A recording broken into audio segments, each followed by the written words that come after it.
Hey guys, welcome to Surf and Show. I'm Noel Salas, and today's surfboard review is on the JS Blak Box 3. Now I have two stock 5'7" coming in at 26.1 liters. I'm 5'9", 160 pounds. Now they're both in the HYFI construction. We have one in a swallowtail and we have one in a squash tail. Now this is gonna be a super fun review, so sit back, get your favorite drink, and enjoy the show. Now, as we dive into the Blak Box 3, I want to first say I never had the privilege of riding the original Blak Box or even the Blak Box 2. And I really don't have an opinion on those first two models. But what I will say is that to learn about the Blak Box 3, I went to the JS website and I listened to Jason Stevenson break down why he thought they needed to come out with the Blak Box 3 on two boards that were already great sellers for them. Now, Jason mentioned some of the changes are in the outline, right? Wide point front from center, giving the board a little bit more foam up in here and making it a better paddler, right? A little bit less belly rocker, right? So we have a bigger sweet spot, more glide, and faster in small waves. Single to double, and then it's got a medium to low rail, and then making it available stock in both swallow and squash tail. Now that we've talked about the changes, I want to identify board category. The JS website calls it X Series. I like to call it small wave high performance boards. And if we look at the outline, it looks like a high performance shortboard, but they usually are shorter, wider, thicker, with a little bit less rocker. Sounds like the Blak Box 3. Jason talks about its wide point being a little front from center, giving it a little bit more foam and making it a better paddler. Now, what we're doing one by one here is checking off the small wave performance list. That's really important. Is it a good paddler? Absolutely, right? He talks about it having a little bit less rocker. Does it carry the speed and the glide? Yeah, absolutely. I felt like this board did really well in speed when I look at the waves at the point break where I'm surfing in the pocket. It doesn't look like I'm working for speed. The board's there for me, so I can surf it as slow or as fast in the pocket and not look like I'm working for the speed that it's carrying. So it's built in the board, right? The other thing I want to mention is the medium to low rail. Whether it was choppy or it was nice and glassy, I felt like I could bury the rail and get the traction I'm looking for, even though it doesn't have a lot of rocker. Now, as we talk about this board being shorter, I like that it fits in the tight transitions that you would get in like a 1 to 2 foot wave, and it did that very well. Now, with it being 19.25 wide, that width is going to offer more surface area, right, which helps that concave work for me, creating more lift and giving me that speed. It offers a bit more stability, so the board's not too loose and it's not too tight. So these are the check boxes I'm talking about, and it felt great. And one of the waves that comes to mind was I'm surfing a beach break, I get a couple turns, the wave goes flat, and I need this board to carry through that flat section with speed because I can see another section coming at me. And I want to get to that section without having to wiggle too much. So the board did that very well. Now I want to talk a little bit about, it has that single to double. And Jason talks about the swallowtail going rail to rail real well, and it did. I felt like I had the traction I was looking for, both in the swallow and the squash. But now I want to talk about what both tails felt like. So all you guys out there that say you want to see some beach breaks, this is for you. Right? We're always surfing point breaks. You guys cry like babies. This is for you guys.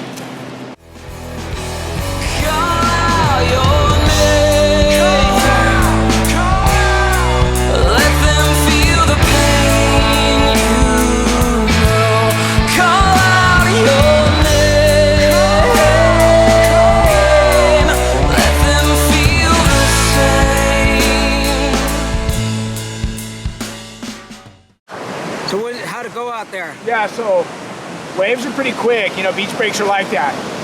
Take off at an angle, get it going, and keep the board moving as fast as you can to get to the sections you want to hit. And sometimes when I get that wave, I'm projecting and doing floaters or speed snaps. Then you get to the section where you're finally at the end of it, and then the wave kind of dies out. But really felt like the squash tail had good speed. And I've been really having a difficult time really feeling the difference between the squash and the swallow. So today I thought, okay, let's take the fins out.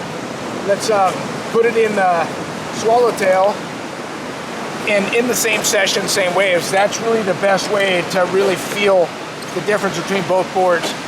And I'm really hoping that helps me really differentiate the two. I've been riding both boards at the point breaks, and I really can't feel too much of the difference like I was saying, but what I'm hoping for, what I think should happen is swallowtails are usually, they're a little bit looser underfoot, and they seem to have good hold at times, like switching from rail to rail.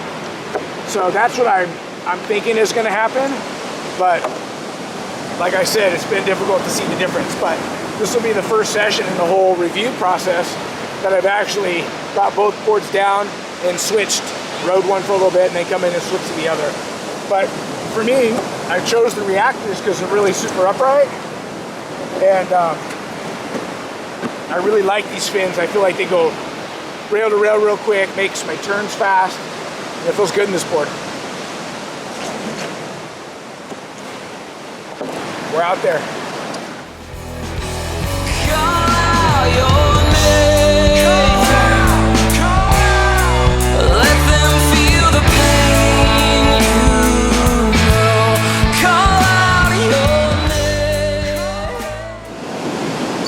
Out there on that? Oh yeah, you know, tide came in. I was surfing the left early this morning. It was really quick and kind of closing out. Tide comes in. Now there's this little wedgy right, and two different waves. So it was really hard to compare the two. I don't know what it is. The swallowtail, they both go good, but I feel like the swallowtail is maybe not as responsive as the squash. When riding both boards, whether beach break or point break, my vote, the squash tail. Now I want to talk about the fins I chose. And it really started when I first got the boards. When I put the 5.7 swallowtail under my hand or under my arm, I thought, man, this kind of feels a little bit on the heavy side for a stringerless EPS board. So right off the bat, I chose a fin that's a little bit more upright, more pivotal, right? So I grabbed the reactor. And right off the bat, what I was thinking is, how do I get this board in the lip as quick as possible, even though it feels like it's a bit on the heavy side? And you know what? When I was out surfing, it did feel heavy. Now, what's heavy? That's probably something we should talk about. What I did was I came home, I grabbed my UPS scale that's digital that I weigh packages on, and I put the board on there. Now, I took off all the wax. It has traction on it, and the board's completely clean. And it came in at 5.55 pounds. Now, where does that land in the grand scheme of things with all the other stringerless EPS construction boards out there? I weighed a bunch of other ones from a bunch of the different manufacturers, and they all came in at roughly 4.7 pounds to 5. The next thing I did was I weighed my Monster 8 in PU construction, and that came in at 5.6. So all this to say, the HYFI construction, both of them coming in at 5.55 pounds, weighed almost the same as my Monster 8 PU. And talking to the folks at JS, that's the whole theory behind their HYFI construction, is they want their EPS board to feel a little bit more like a PU, but have that pop and X factor that you get from an EPS. Now, my experience with both boards in overhead surf, it had that feeling that JS wants me to have, right? It had the solid feel in my turns like a PU with a little bit of extra pop that I would get from an EPS. But one of the things I struggled with is when I got into the 1 to 2 foot surf and I look at the footage, the board looks solid, it's got good flow, but it really looks like I'm having a hard time getting the board where I want it to in the pocket quickly. And we'll talk about that more when we look at some waves together, but those things that I'm mentioning here right now really dictated that I wanted to ride it with a pivot fin. So as a thruster, I ran it with the reactor in both boards 95% of the time, right? And this fin felt great. Like I said, it's a pivot fin, so it's gonna get in the pocket quick, and it's gonna help the board go rail to rail even faster. These fins felt great as a thruster. Then as I stepped into maybe shoulder high, head high, I wanted to try the JS fin into medium.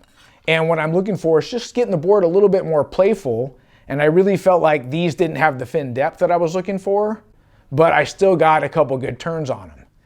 Then I wanted to ride both boards as a quad, and I spent most of the time with the squash tail board as a quad setup, and I ran the reactors, and it felt good there too. So for you quad guys, I really think that you'll like it both as a thruster and a quad running the reactors.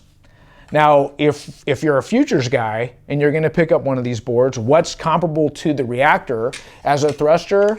The speed generating fin would be the HS1. This is a large fin, and it has a little bit of extra pop or liveliness in your turns, and it will offer a little bit more projection in and out of your turns in small waves. These are some of my favorites in the futures lineup. And let's say you're a bigger guy or you don't like a speed generating fin, you can put in the new Legacy Series P8. And I also like this fin. This is honeycomb, so it's gonna offer a bit more consistency. And if you're gonna run it as a quad, you can do the HS1 with the Hayden-shaped quad rears. This is both a large, and this is kind of like a medium large quad rear set. It's actually got a good amount of length into the water. So those are the fins I ran, and that's why. Now let's talk a little bit about the pros and cons of the construction being a little bit on the heavy side, right? There's a lot of guys out there that don't like to ride EPS boards because it offers chatter, or there's a lot of hopping or vibration, especially when you start to get a lot of speed.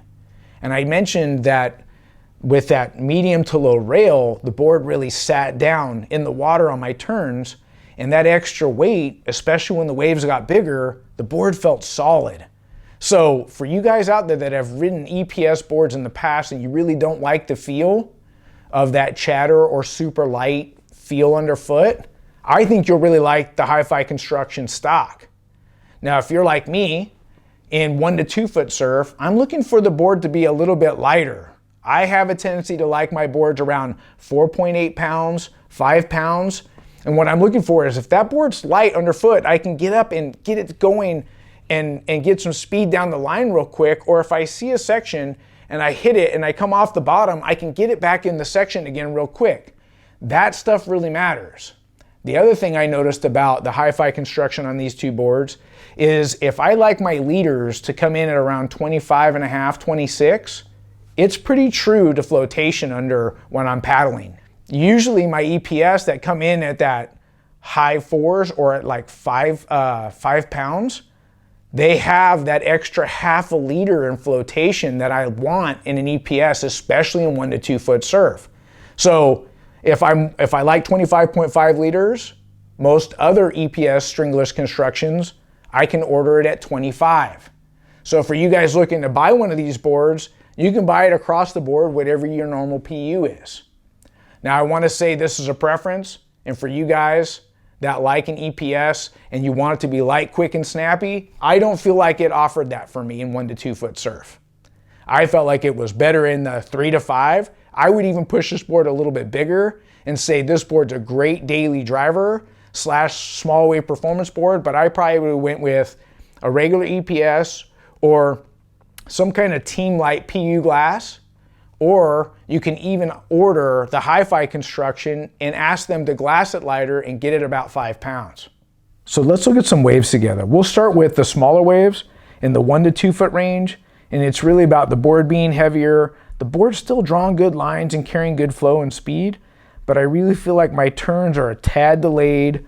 The board's feeling like it's 5'7", and I'm trying to get it to fit. And it's more about the weight, not so much about the design, especially on that left right there.